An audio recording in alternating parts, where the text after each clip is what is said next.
सभी लोग हाथ ऊपर करेंगे। हरे कृष्णा कृष्ण कृष्ण हरे हरे, हरे राम राम राम हरे हरे।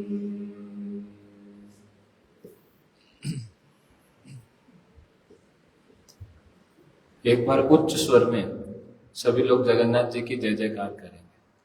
जय जगन्नाथ, जय जगन्नाथ, जय जगन्नाथ। जगन्नाथ भगवान, जगन्नाथ का अर्थ क्या है? जो जगत के नाथ है। जगन्नाथ भगवान स्वयं साक्षात कृष्ण है। श्री चैतन्य महाप्रभु कहते हैं, विग्रह नहीं तुम्ही साक्षात ब्रजेंद्र नंदन, कि आप कोई विग्रह नहीं है, साक्षात आप क्या है? ब्रजेंद्र नंदन। जगन्नाथ जी का हम स्वरूप देखते हैं, कैसा अद्भुत स्वरूप है ना? कैसी बड़ी बड़ी आंखें, कैसे उनके हाथ पैर, कैसा उनका मुखमंडल। तो जगन्नाथ जी स्वरूप तो अद्भुत है ही है, उनकी लीलाएं बहुत अद्भुत है, उनकी कृपा करने की जो पद्धति है वो बहुत अद्भुत है। जैसे एक उदाहरण से समझते हैं। आप लोग जब बीमार होते हैं तो किसको देखने जाते हैं? जब बीमार होता है व्यक्ति तो किसको देखने जाते हैं? मूवी देखने जाते हैं? नहीं, डॉक्टर को देखने जाते हैं। जब बीमार होता है व्यक्ति तो डॉक्टर को देखने जाता है। लेकिन जब व्यक्ति बहुत ज्यादा बीमार होता है तब डॉक्टर उसको देखने आता है। इतना बीमार है कि वो हिल भी नहीं सकता है, तो घर पे आता है डॉक्टर देखने। तो ऐसे ही जो लोग बीमार हैं, कैसे बीमार हैं? अलग अलग प्रकार के अनर्थों से तड़प रहे हैं, किंतु कुछ कुछ श्रद्धा भी है, तो बहुत ज्यादा बीमार भी नहीं है, तो कुछ कुछ श्रद्धा भी है भगवान। तो वो किनको देखने जाते हैं?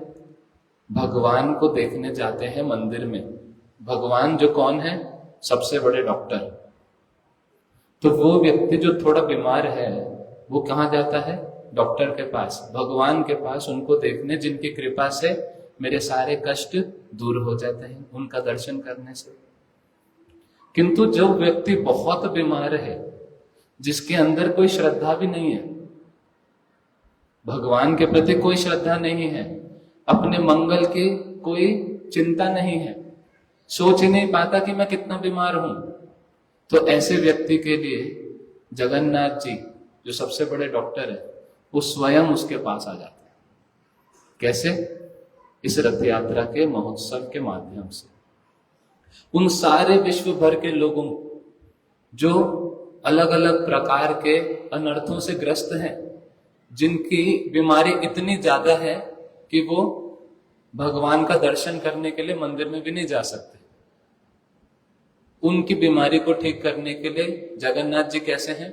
कितने करुणामय हैं, कैसी उनकी कृपा है कि वो स्वयं बाहर आ जाते हैं। तो इस प्रकार जगन्नाथ जी की जो कृपा है वो बड़ी अद्भुत है, उनके जैसी। उनके नेत्र हम देखते हैं, नेत्र कैसे हैं? बड़े बड़े एकदम। जितने भी मंदिर हम देखते हैं, जगन्नाथ जी का मंदिर भी बड़ा अद्भुत है। सारे मंदिरों में भगवान को विश्राम दिया जाता है, लेकिन जगन्नाथ जी का मंदिर कभी बंद होता ही नहीं है। भगवान जगन्नाथ जी कभी सोते हैं? वो कभी नहीं सोते। साधारण मंदिरों में क्या होता है? सुबह सुबह मंगल आरती होती है, भगवान को उठाया जाता है, उसके बाद उनको दोपहर में विश्राम कराया जाता है, फिर उसके बाद रात में भी विश्राम कराया जाता है। बंद होता है मंदिर की? नहीं। जगन्नाथ जी का मंदिर सिर्फ और सिर्फ दिन में 2 घंटा बंद होता है। क्यों 2 घंटा? क्या है ऐसा? 2 घंटा देवतागण आके सेवा करते हैं। उसमें भी ठाकुर जी जगन्नाथ जी सो नहीं रहे, देवता लोग आएंगे, वो जगन्नाथ जी की सेवा करेंगे, इसलिए जो पट है वो बंद हो जाता है। तो जगन्नाथ जी सोना चाहे भी तो नहीं सो सकते। क्यों? क्योंकि पलके ही नहीं है, आंखें झपक भी नहीं सकती उनकी। आंखें झपक सकती हैं, पलके ही नहीं है। तो जगन्नाथ जी की पलके क्यों नहीं है? उनकी स्वयं की इच्छा से। भक्तों का सब समय दर्शन करना चाहते हैं, सब समय भक्तों के दर्शन के लिए ललायत है, उनके रोगों को अपने नेत्रों से ठीक करना चाहते हैं सब समय। किस प्रकार का? उनकी जो आंखें हैं एक तो बंद नहीं होती और ऊपर से कितनी बड़ी बड़ी है, और कैसे आकार की है? दिख रहा है कैसा आकार है? गोल आकार है। मैग्नीफाइंग ग्लास देखा है किसी ने? मैग्नीफाइंग ग्लास कैसा होता है? गोल आकार का होता है, उसमें से जो दूर की वस्तु है वो बिल्कुल बारीक से भी दिख जाती है, दूर से भी। तो जगन्नाथ जी की आंखें भी मैग्नीफाइंग ग्लास जैसी है, जो कि हम जैसे लोगों के जो पूरे अनर्थों से भरे हुए हैं, अलग अलग खराब इच्छाएं हैं, पापों से भरे हुए हैं, हम लोगों के अंदर जो छोटी सी एक कुछ अच्छी चीज होती है, जगन्नाथ जी की जो मैग्नीफाइंग आंखें हैं वो उसी को ही देखती है बस, कि हमारे अंदर, इन बद्ध जीवों के अंदर क्या एक छोटा सा गुण है जिसको देखकर मैं इनके ऊपर कृपा कर दूं। किस प्रकार की जगन्नाथ जी की कृपा की महिमा है। ये सारी महिमा अन्य अन्य सभी विष्णु तत्व में नहीं दिखती। जगन्नाथ जी स्वयं कृष्ण है, किंतु फिर भी कृष्ण से भी अधिक करुणामय है। जो वस्तु, जो कृपा प्राप्त करने के लिए बहुत ही एफर्ट्स डालने पड़ते हैं, जगन्नाथ जी उस ऊंची कृपा को बड़े ही सहज रूप से दे देते हैं। और हम श्रवण भी करते हैं अलग अलग प्रकार से कि जगन्नाथ जी, हम वृंदावन जाते हैं तो वृंदावन में कृपा प्राप्त करने के लिए क्या करना पड़ता है? क्या करना पड़ता है? वहां की जो रज है, वहां की धूल में लोट खानी पड़ती है। ब्रजधाम की जो धूल है उसमें लोट खानी पड़ती है। नवद्वीप जाते हैं तो थोड़ा और आसान हो जाता है, सिर्फ गंगा स्नान करने से नवद्वीप धाम में कृपा प्राप्ति हो जाती है। लेकिन जगन्नाथपुरी में एक अलग ही विशेष है। हमारी जो भक्ति में फेवरेट एक्टिविटी क्या है? सिर्फ प्रसाद खाने से जगन्नाथ जी की कृपा हो जाती है। तो ये एक अलग अद्भुत जगन्नाथ जी की प्रक्रिया कृपा करने की। इस कलयुग में अभी हम लोग सुन रहे थे कि कैसे कलयुग में वैसे ही इतना आसान कर दिया है। सतयुग में इतने घोर तपस्या करनी पड़ती थी, अभी कोई तपस्या कर सकता है हम में से? हमारी कैसी कमजोर हालत है, एकदम से कोई तपस्या नहीं कर सकते। सतयुग में तपस्या करनी थी, वो नहीं कर सकते हम लोग। उसके बाद त्रेता युग में क्या करना था? यज्ञ। यज्ञ भी नहीं होता है, कोई शुद्धता नहीं है, शुद्ध आचरण नहीं है, शुद्ध मन नहीं है, कुछ भी नहीं है। फिर द्वापर में भगवान के परिचय है, उसके लिए भी बड़ा नियम होते हैं, वो हम पालन नहीं कर सकते। फिर आखिर में भगवान ने कितना आसान कर दिया कलयुग में कि भाई कुछ नहीं करना, खाइते शुइते जथा तथा, खाते हुए, सोते हुए, लेटते हुए, बैठते हुए, कुछ भी कर रहे हो, भगवान का नाम कर लो। इतना आसान कर दिया। उसके बाद भी हमारी कैसी हालत है? नाम हो पाता है? हम अपने अपने जीवन में देखते हैं, भक्तों को भी देखते हैं, सब चीज ऑब्जर्व करते हैं। नाम करते हैं तो नींद आती है, नाम करते हैं थोड़ा सा करेंगे, उसके बाद नींद आ जाएगी अचानक से। उससे भी ज्यादा बढ़िया डोज है हरिकथा। हरिकथा लगा दो, जिसकी नींद की बीमारी है वो बिना किसी दवाई के ठीक हो जाएगी। हरि कथा सुनेगा 10, 15, 20 मिनट और एकदम उसमें एक बैकग्राउंड म्यूजिक बजेगा हमारे खराटों का। तो हरिनाम करने में, हरि कथा सुनने में बड़ा ही एक आलस आता है, नींद आती है। और कभी कभी तो ये भी देखा जाता है कि अगर लेट नाइट कीर्तन किया जाए सॉफ्ट सॉफ्ट, तो कीर्तन करते करते भी व्यक्ति सो जाता है। हमारे एक प्रभु जी वो मृदंग बजाते बजाते सो गए एक बार। तो ऐसा भी देखा जाता है कि कीर्तन करते करते, सॉफ्ट कीर्तन चल रहा है, आधी रात को कर रहे हैं, लेट नाइट कीर्तन कर रहे हैं, नींद आ गई करते करते, स्लो चल रहा है हरे कृष्णा, नींद ऐसा लग रहा है लोरी सुना रहे कोई। लेकिन कभी किसी को देखा है प्रसाद पाते हुए सो गया? देखा है किसी को? प्रसाद पाते हुए किसी को नींद नहीं आती।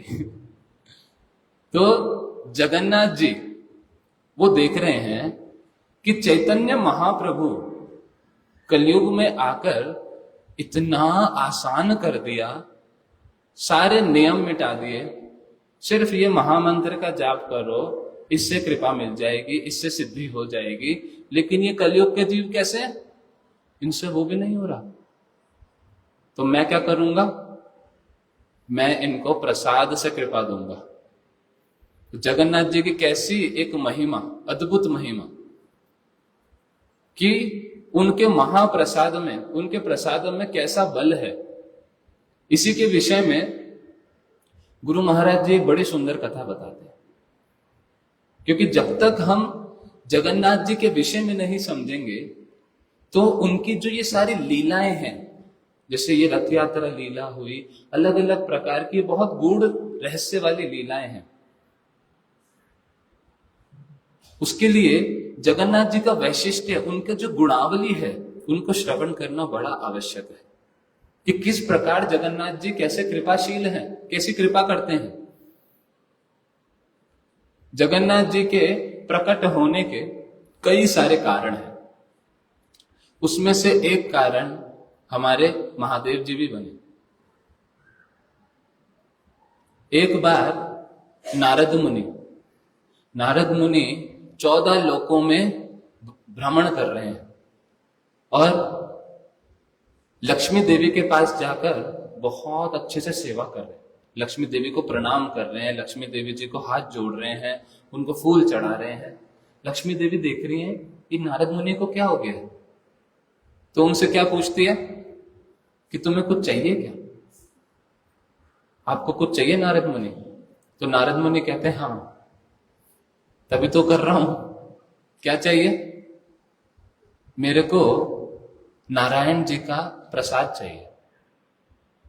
लक्ष्मी जी सोच रही हैं कि कल ही हमारी बात हुई थी नारायण जी के साथ, मैं क्या करती थी, नारायण जी का प्रसाद उनके सामने सामने बांट देती थी, तो वो थोड़ा सा रोस्ट हो गए। उन्होंने मेरे को मना किया कि अब से मेरा प्रसाद किसी को बांटना नहीं। लेकिन नारद जी कैसे, नहीं नहीं, मैं आपसे अनुरोध करता हूं, मैं भीख मांगता हूं, मुझे नारायण का प्रसाद दे दीजिए। तो लक्ष्मी जी कहती है कि मैंने उनको प्रॉमिस किया, मैंने उनको वचन दिया कि मैं नहीं अब से बांटूंगी इस प्रकार से। तो कहते नहीं नहीं, मेरे को और कुछ भी नहीं चाहिए। वो कह रही कुछ और मांग लो। मैं नहीं, और कुछ नहीं चाहिए, सिर्फ यही चाहिए, मैं आपसे भीख मांगता हूं। तो लक्ष्मी देवी ने कहा ठीक है, मैं कुछ सोचती हूं। अब अगले दिन जब लक्ष्मी देवी नारायण जी के चरण दबा रहे हैं, तो नारायण जी भोग की प्लेट आई पा रहे हैं। तो लक्ष्मी देवी वो बड़ी चिंतित हो रखी है। और चिंता में सेवा होती है, चिंता में सेवा ठीक से नहीं होती। सेवा के लिए पूरा मन उस सेवा में होना चाहिए। तो नारायण भगवान समझ गए, क्या समझे, कि लक्ष्मी उनकी तरफ देख के बोलते हैं कुछ असुविधा है क्या, तुम्हें कुछ दुख है क्या, दुखी लग रहे हो? तो लक्ष्मी जी कहते, उन्होंने सारी चीज बताई कि किस प्रकार आपको मैंने वचन दिया था कि मैं आपका प्रसाद किसी को नहीं दूंगी, लेकिन नारद जी आके इस प्रकार से अनुरोध कर रहे हैं, मैं क्या करूं? तो नारायण जी स्वयं सॉल्यूशन दे रहे हैं। क्या कह रहे हैं?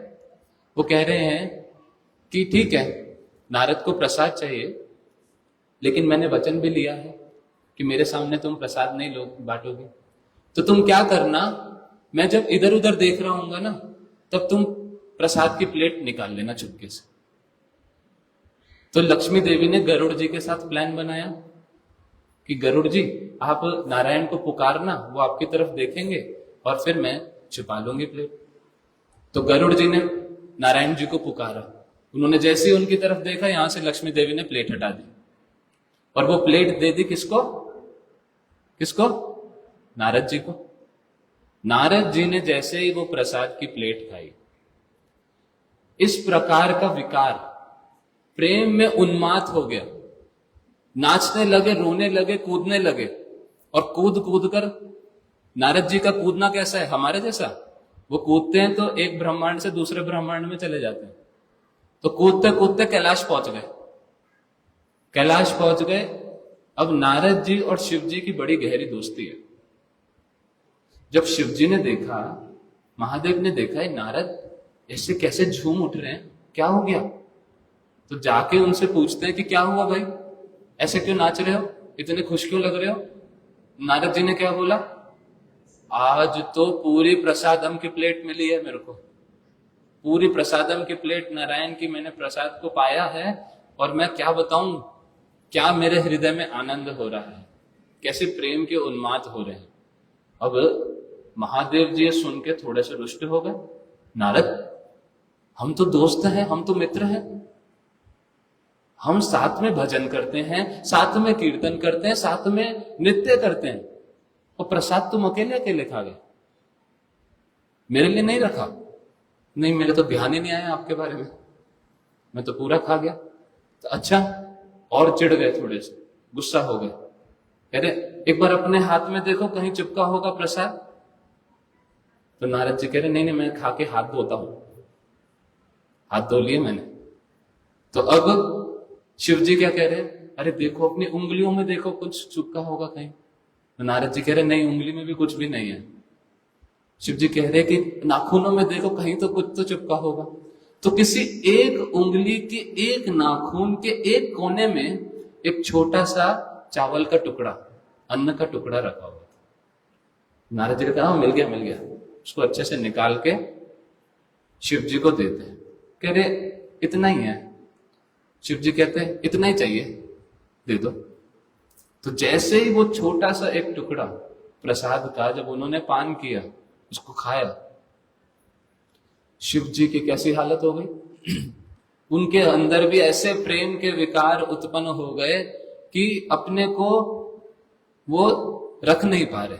अपने शरीर, उनका पूरा नृत्य मतलब तांडव शुरू हो गया वहीं पे, उन्माद हो गया, हृदय की ऐसी अवस्था हो गई। अब जब ये तांडव कर रहे हैं, तो तांडव जब करते हैं तो पूरा ब्रह्मांड हिलता है। तो कैलाश में भी हलचल हुई। पार्वती जी आई। पार्वती जी ने देखा है क्या हो रहा है। आकर देखती हैं शिव जी कैसे नृत्य कर रहे हैं। अब नारद जी देख रहे हैं, पार्वती जी दूर से आ रही है। नारद जी शिव जी को शांत कर रहे हैं। क्यों? पार्वती जी आ रही, ये भी प्रसाद मांगेंगी, शांत हो जाओ। लेकिन शिव जी शांत नहीं हो रहे। उनका कहीं दिमाग कहीं और हो गया एकदम से, प्रेम की वजह से। तो कूद कूद के नारद को आलिंगन करते हुए क्या कह रहे हैं, मेरा कितना सौभाग्य, कितना सौभाग्य कि मेरे को भगवान हरि का प्रसाद मिल गया।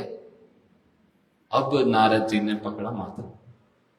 पार्वती जी ने सुन लिया, क्या भगवान हरि का प्रसाद, मेरा कहां है हिस्सा? तो शिव जी ने कहा आपका हिस्सा मैंने तो नहीं रखा। वो बहुत छोटा सा एक कण था, बहुत छोटा सा एक दाना था। पार्वती जी कहती तो उस दाने को भी तो आधा आधा किया जा सकता था, आधा आप खाते आधा मैं खाती। अब शिव जी हो गए शांत। नारद जी इशारा कर रहे हैं, कुछ बोलो कुछ बोलो। शिव जी क्या कह रहे हैं, मैंने एक्चुअली, मेरे को चिंता ही नहीं आई आपकी, मैंने सोचा ही नहीं आपके बारे में। तो पार्वती जी और लाल हो गई गुस्से से। अब नारद जी क्या कह रहे हैं, कुछ अच्छा बोलो कुछ अच्छा बोलो। पहले बोल रहे थे कुछ बोलो, तो कहते कुछ अच्छा बोलो। क्या बोल दिए थे वो कि आपकी चिंता ही नहीं आई मेरे मन में। फिर उसके बाद जब बोले कुछ अच्छा बोलो, तो शिव जी क्या बोले अब घबरा के? बोलते हैं कि प्रसाद पाने के लिए बहुत बड़ा सौभाग्य चाहिए। प्रसाद सबको नहीं मिलता, बहुत सौभाग्यशाली व्यक्ति को प्रसाद मिलता है भगवान का। तो जब आपका सौभाग्य आएगा तब आपको मिल जाएगा। अब तो ये सुन के पार्वती जी इतना गुस्सा हो गई, नारद जी शिव जी को बोल रहे हैं कुछ मत बोलो, कुछ मत बोलो। पार्वती जी उनको गुस्सा करके कहने लगी कि आपके सारे जितने भी आप क्रियाएं करते हैं, आप यज्ञ करते हैं, उसमें मैं आपके साथ बैठती हूँ। आप अर्चन करते हैं, उसमें मैं आपके साथ बैठती हूँ। आप भागवतम का पाठ करते हैं, उसमें मैं आपके साथ सहयोग करती हूँ। मैं आपकी अर्धांगिनी हूं। और आप क्या कह रहे हैं? मैं सौभाग्यशाली नहीं हूं। गुस्से में तप करने बैठ गए। उस तप की अग्नि से, उस तप के ताप से विष्णु जी तुरंत प्रकट हो गए। प्रकट होकर उनसे पूछते हैं कि क्या हो गया, इतना रोष क्यों, इतना गुस्सा क्यों? तो उन्होंने कहा इन शिव जी ने आपका प्रसाद, आपने अपना प्रसाद किसको दिया? नारद जी को। नारद जी ने वो प्रसाद दिया शिव जी को। अब इनको मुझे देना चाहिए था कि नहीं? इन्होंने क्या किया? चेन तोड़ दी। तो मेरे को बड़ा ही गुस्सा है। तो विष्णु जी कहते हैं कि शांत हो जाओ, शांत हो जाओ, कोई दिक्कत नहीं, मैं तुम्हें एक पूरी प्लेट दूंगा। इनको तो सिर्फ एक छोटा सा दाना मिला अन्न का, मैं तुम्हें पूरी प्लेट दूंगा प्रसाद की। पार्वती जी कहती सिर्फ मैं अपने लिए नहीं, मेरे बच्चे भी हैं, उनको लिए भी मेरे को चाहिए प्रसाद। तो कहते ठीक है। शिव जी, विष्णु जी सोच रहे हैं ठीक है, इनके 2 बच्चे हैं, कार्तिकेय और गणेश जी, इनको भी 2 प्लेट दे दूंगा, कोई दिक्कत नहीं। अब पार्वती जी समझा रही है कि पार्वती जी कौन है? वो जगत माता है, एक प्रकार से वो दुर्गा है। कह रही मैं दुर्गा हूं, इस जड़ जगत की एक प्रकार की मैं ऐसी देवी हूं जो इस जगत के अंदर जितने भी जीव हैं उनकी मैं माता के समान हूं। तो मेरे बच्चे सिर्फ 2 नहीं हैं, इस संसार में जितने भी जीव हैं वो सब कौन है? मेरे बच्चे हैं, मेरे बालक हैं, मेरे पुत्र हैं, पुत्रियां हैं। तो उनके लिए भी मुझे प्रसाद की व्यवस्था करनी है। तब विष्णु जी ने, नारायण ने उस प्रकार से उनको तथास्तु करके आशीर्वाद दिया, उनको वचन दिया कि मैं इस प्रकार से धराधाम पर आविर्भूत होऊंगा कि सबको बड़े खुले रूप से मेरा प्रसाद प्राप्त होगा। जितने भी जीव हैं, जितने भी लोग हैं आएंगे, उनको कभी भी प्रसाद की कमी नहीं पड़ेगी, सबको प्रसाद प्राप्त होगा। तो इस प्रकार नारायण ने पार्वती जी को ऐसा वरदान दिया। तो पार्वती जी कहती है कि मैं इससे संतुष्ट पूर्ण रूप से नहीं हूं, मैं चाहती हूं ये महादेव जी को आप कुछ पनिशमेंट भी दो कि इन्होंने क्या किया, मेरे साथ शेयर नहीं किया प्रसाद। तो क्या पनिशमेंट मिली महादेव को? जगन्नाथपुरी कौन कौन गए?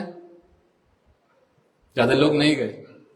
वहां पर जब जाएंगे तो देखेंगे जगन्नाथ जी के अंदर प्रकोष्ठ में, मतलब उनका जो पूरा मंदिर है उसमें अंदर की तरफ में विमला देवी का मंदिर है। वो विमला देवी कौन है? पार्वती देवी।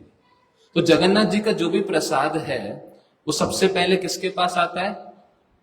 विमला देवी के पास, और वहां से सब लोगों को वितरण होता है। तो वो प्रसाद महाप्रसाद बन जाता है। और शिव जी को पास में नहीं रखा गया, उनको यही पनिशमेंट मिली कि उनको दूर विश्वनाथ मंदिर जो है वहां पर शिव जी विराजित है। तो क्यों? क्योंकि पार्वती देवी ने जगत के सारे लोगों की चिंता करी। इसी कारण उनको किस प्रकार से एक विशेष आशीर्वाद मिला। तो ऐसा जगन्नाथ जी के प्रसादम की महिमा कि किस प्रकार उनका एक आविर्भूत होने का कारण क्या बना? सिर्फ और सिर्फ प्रसाद। तो ये उनके प्रसाद की ऐसी भूरी भूरी महिमा।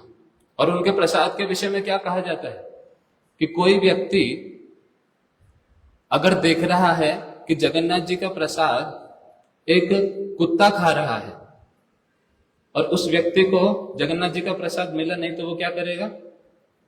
वो यहां तक कि उस कुत्ते के मुंह से भी वो प्रसाद को पान कर सकता है। इतना प्रसाद की उसमें शुद्धता, वैसे कोई उसमें वो नहीं होता कि किसी प्रकार का वो गंदा हो गया, अब तो सड़ गया। जगन्नाथ जी के प्रसाद में ऐसा विचार नहीं होता। इस प्रकार के जगन्नाथ जी के प्रसाद की महिमा। तो ऐसे जगन्नाथ जी जिनकी इस प्रकार से अद्भुत कृपा करने की शैली है, जिनकी कृपा से कोई भी वंचित नहीं रहता, अपनी बड़ी बड़ी नेत्रों से, अपने प्रसाद के माध्यम से, जगन्नाथ रथ यात्रा के माध्यम से कैसे वो प्रत्येक जीव पर कृपा करते हैं।